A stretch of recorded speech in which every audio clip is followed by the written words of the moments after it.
Tingnan ko kung ano magiging laman nito. Kung yung binila ko ba tama o may tama. Kung binili ko ay tama o may tama. Depende yan sa dalawa. First time kong bumili ng mga ganito kasi sa online. Tingnan natin kung tama o may tama. Tadaan! Oh, tama! Cute! Ito kasi, oo. Alam nyo na kung ano yung binili ko. Takip! Tapos, may siyang pang steamer. Ayos!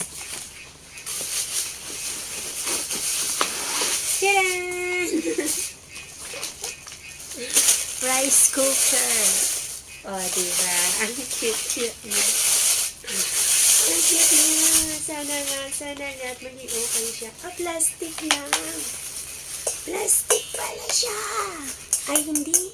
Kala ko plastic, hindi pala. Ang cute niya. Talagang para sa akin lang. Good for 2 to 3 person lang. At meron siyang saksakan, syempre. Ay, ito na. Kailangan natin ng adapter.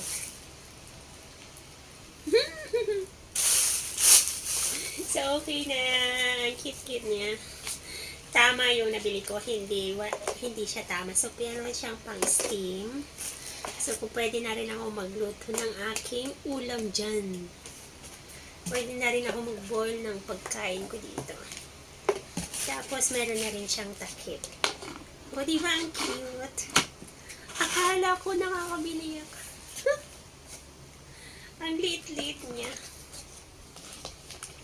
Para sa isa lang talaga. Isa, 2 person. Oh. And then, pwede siyang magluto ng kanin at kung ano-ano.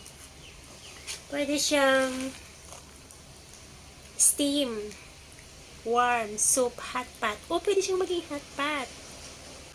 So, tapos dito, tapos may takip. Uy, ang galing. Ngayon, pwede na ako magluto sa loob ng kwarto ko.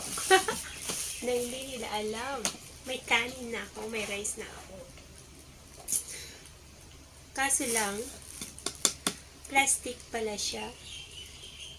Which is, hindi ko masyadong gusto. But okay.